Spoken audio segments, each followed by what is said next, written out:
नमस्कार विद्यार्थी मित्रों, बीएड CET 2024 या अनुषंगाने आपण व्हिडिओ पाहत आहोत। 6 मार्च 2024 रोजी झालेली जी आपली परीक्षा आहे विद्यार्थी मित्रों, त्याची उत्तर सूची म्हणजेच आन्सर की आपण या व्हिडिओमध्ये पाहणार आहोत। विद्यार्थी मित्रों, आपण अजूनही आमच्या चॅनलवरती नवीन असाल तर कृपया चॅनलला सबस्क्राइब करा, तसेच व्हिडिओ आवडल्यास नक्कीच मित्रपरिवारामध्ये शेअर करा। विद्यार्थी मित्रों, आपण सर्वांनी आम्हाला क्वेश्चन्स प्रोव्हाइड केले त्याबद्दल धन्यवाद। तर चला पाहूया आपले 6 मार्च 2024 चे प्रश्न।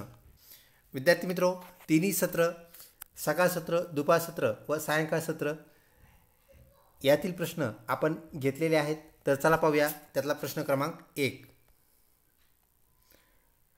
भारताची राष्ट्रीय नदी कोणती? विद्यार्थी मित्रों, याचं करेक्ट उत्तर होतं गंगा। तर भारताची राष्ट्रीय नदी गंगा ही होय, ती भारतातील सर्वात लांब नदी तसेच विद्यार्थी मित्रों सर्वात पवित्र मानण्यात येणारी नदी होय। पुढचा प्रश्न विद्यार्थी मित्रों जो की विचारण्यात आला होता, जगातील सर्वात मोठे फूल म्हणजेच फ्लावर कोणते आहे? तर विद्यार्थी मित्रों रॅप्लेशिया नावाचे फूल हे जगातील सर्वात मोठे फूल असलेले आपल्याला पाहायला मिळते। पुढचा प्रश्न, जम्मू काश्मीर राज्याचे प्रमुख लोकनृत्य कोणते आहे? तर विद्यार्थी मित्रों रोफ नावाचे त्यांचे लोकनृत्य आपल्याला पाहावयास मिळते। व्हिडिओ आवडत असल्यास नक्कीच लाईक करा, तसेच मित्रपरिवारामध्ये शेअर करण्यास काहीच हरकत नाही। कोणत्या खेळाडूस भारताची उडणपरी असे म्हणतात? असाही प्रश्न विचारण्यात आला होता। PT उषा, पिल्लू वाळकंडी, टेकापरी उषा या भारतीय खेळाडूस आपण उडणपरी असं म्हणतो। उडणपरी हे टायटल देण्यात आले। पुढचा प्रश्न विद्यार्थी मित्रों, IPL 2022 ची विनर टीम कोणती होती? असाही प्रश्न विचारण्यात आला होता। तर गुजरात टायटन हे त्याचं करेक्ट उत्तर होय। राजस्थान रॉयल्स यांना हरवून गुजरात टायटनने हा किताब म्हणजेच IPL 2022 जिंकला। गलगंड रोग कोणत्या घटकाअभावी होतो? तर विद्यार्थी मित्रों 2 दिवसाच्या पेपरमध्ये हा दोन्हीकडेही प्रश्न विचारण्यात आला होता। तर ह्याचं करेक्ट उत्तर जे आहे विद्यार्थी मित्रों ते आयोडीन। तर गलगंडा हा रोग जो आहे आयोडीनच्या कमतरतेमुळे म्हणजेच अभावामुळे आपल्या शरीरात उत्पन्न होतो, तयार होतो। त्यानंतर पुढचा प्रश्न विद्यार्थी मित्रों, IVF याचे पूर्ण रूप काय आहे? तर IVF इन विट्रो फर्टिलायझेशन।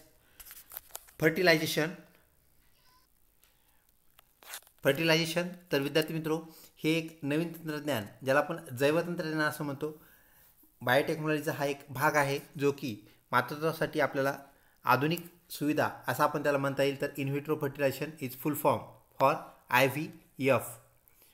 राष्ट्रपती पदाच्या उमेदवाराचे किमान वय म्हणजे कमीत कमी वय किती असावे?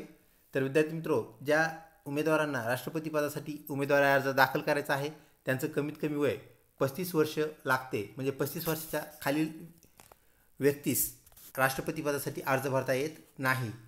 पुढचा प्रश्न विद्यार्थी मित्रों, डिस्कवरी ऑफ इंडिया हे पुस्तक कोणी लिहिले? तर विद्यार्थी मित्रों पंडित नेहरू यांनी डिस्कवरी ऑफ इंडिया हे पुस्तक लिहिले। मिथेनचे रेणुसूत्र काय आहे? तर विद्यार्थी मित्रों CH4 हे मिथेनचे रेणुसूत्र होय। हाही प्रश्न आपल्याला 6 तारखेच्या सत्रामध्ये विचारलेला पाहायला मिळाला। त्यानंतर पुढचा प्रश्न विद्यार्थी मित्रों, लोकसभेच्या प्रथम महिला स्पीकर कोण होत्या? तर मीरा नायर हे करेक्ट उत्तर होय। LICचे पूर्ण रूप काय आहे? विद्यार्थी मित्रों 2 सत्रामध्ये हा प्रश्न विचारण्यात आला होता। तर लाईफ इन्शुरन्स कॉर्पोरेशन हे LICचे आपल्याला पूर्ण रूप असलेले पाहायला मिळते। पुढचा प्रश्न, वनस्पतींना भावना असतात असे कोणत्या शास्त्रज्ञाने सिद्ध करून दाखवले? विद्यार्थी मित्रों याचं करेक्ट उत्तर होतं जगदीशचंद्र बोस। त्यानंतर पुढचा प्रश्न, केरळ राज्याची राजभाषा कोणती आहे? तर विद्यार्थी मित्रों ती मल्याळम आहे। अजून एक बाब आपण लक्षात ठेवा, लक्षद्वीप हे जे बेट आहेत विद्यार्थी मित्रों त्याचीही भाषा आपल्याला मल्याळम असलेली पाहायला मिळते। त्यानंतर अजून एक फुल फॉर्म विचारण्यात आला होता विद्यार्थी मित्रों LIC सोबत, तो म्हणजेच CUET याचे पूर्ण रूप काय? तर विद्यार्थी मित्रों कॉमन युनिव्हर्सिटी एंट्रन्स टेस्ट। तर सामायिक विद्यापीठ प्रवेश परीक्षा असे CUET याचे पूर्ण रूप होय। व्हिडिओ आवडत असल्यास नक्कीच लाईक करा।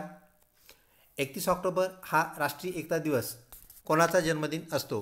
तर विद्यार्थी मित्रों आपण राष्ट्रीय एकता दिवस कोणाचा जन्मदिन म्हणून साजरा करतो? तर सरदार वल्लभभाई पटेल हे त्याचं करेक्ट उत्तर होय. त्यांचा पुतळा आपल्याला गुजरातमध्ये पाहायला मिळतो विद्यार्थी मित्रो, जो की जगातील सर्वात उंच पुतळा आहे. संगणकाचा शोध कोणी लावला? Charles Babbage. हाही प्रश्न विचारण्यात आला होता विद्यार्थी मित्रो. चार्ल्स बॅबेज यांनी संगणकाचा म्हणजेच कॉम्प्युटरचा शोध लावला. पुढचा प्रश्न, संसदेचे वरिष्ठ सभागृह कोणते? असा प्रश्न आला होता विद्यार्थी मित्रो. याचं उत्तर राज्यसभा असे आहे. तर राज्यसभा विद्यार्थी मित्रो दर 6 वर्षांनी आपल्याला त्याचे सदस्य बदललेले पाहायला मिळतात. ती कधीही विसर्जित न होणारं ग्रह आहे, म्हणून त्याला आपण स्थायी सभागृह असे आपण म्हणत असतो.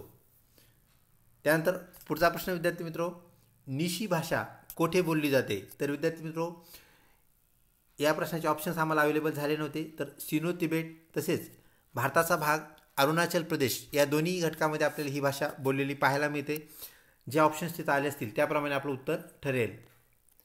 पुढचा प्रश्न विद्यार्थी मित्रो, दादासाहेब फाळके पुरस्कार कोणत्या क्षेत्राशी निगडीत आहे? तर चित्रपट या क्षेत्राशी, सिनेमा या क्षेत्राशी हा चित्रपटशी निगडीत असणारा पुरस्कार होय. पुढचा प्रश्न विद्यार्थी मित्रो, तंबाखूमध्ये कर्करोगास कारणीभूत ठरणारा कोणता घटक असतो? तर तंबाखूमध्ये काय असतं, कोणता घटक असतो असा हा प्रश्न विद्यार्थी मित्रो, निकोटीन हे त्याचे करेक्ट उत्तर होय. पुढचा प्रश्न, स्वामी विवेकानंद यांचे बालपणीचे नाव काय? असा प्रश्न विचारण्यात आला विद्यार्थी मित्रो. तर त्यांचे नरेंद्र किंवा त्यांना नरेन असंही म्हणत. तर नरेंद्र हे त्यांचे बालपणीचे नाव. तसेच विद्यार्थी मित्रो एका सत्रामध्ये स्वामी विवेकानंद यांचे पूर्ण नाव काय असाही प्रश्न विचारण्यात आला होता. तर नरेंद्र नाथ दत्त असं त्यांचं पूर्ण नाव होय. शेअर मार्केट कोठे आहे? तर विद्यार्थी मित्रो शेअर मार्केटचं मुख्यालय, शेअर मार्केट हे आपल्याला मुंबई येथे स्थित असलेलं पाहायला मिळतं. विद्यार्थी मित्रो 6 तारखेच्या प्रश्नामध्ये, तिन्ही सत्राच्या प्रश्नामध्ये आम्हाला उपलब्ध झालेल्या प्रश्नातला हा शेवटचा प्रश्न, पृथ्वी व चंद्र या दरम्यानचे अंतर किती आहे? तर विद्यार्थी मित्रो तब्बल 3,84,000 किलोमीटर एवढं अंतर आपल्याला पृथ्वी व चंद्र या दरम्यान असलेले पाहायला मिळते. अशा प्रकारे विद्यार्थी मित्रो आपली ही जी प्रश्नावली आहे 6 मार्चला विचारण्यात आलेले तिन्ही सत्रातील प्रश्न जे आम्हाला उपलब्ध होऊ शकले, तुम्ही ते उपलब्ध करून दिले याबद्दल सर्वांचे धन्यवाद. तसेच व्हिडिओ पाहिल्याबद्दलही आपले सर्वांचे धन्यवाद. विद्यार्थी मित्रो महाटीईटी 2024 या अनुषंगाने लिंक नक्कीच आपल्या मित्रपरिवारामध्ये शेअर करा. त्याचे व्हिडिओ लवकरच आपण अपलोड करत आहोत. लवकरच भेटूया पुढच्या व्हिडिओमध्ये. तोपर्यंत धन्यवाद.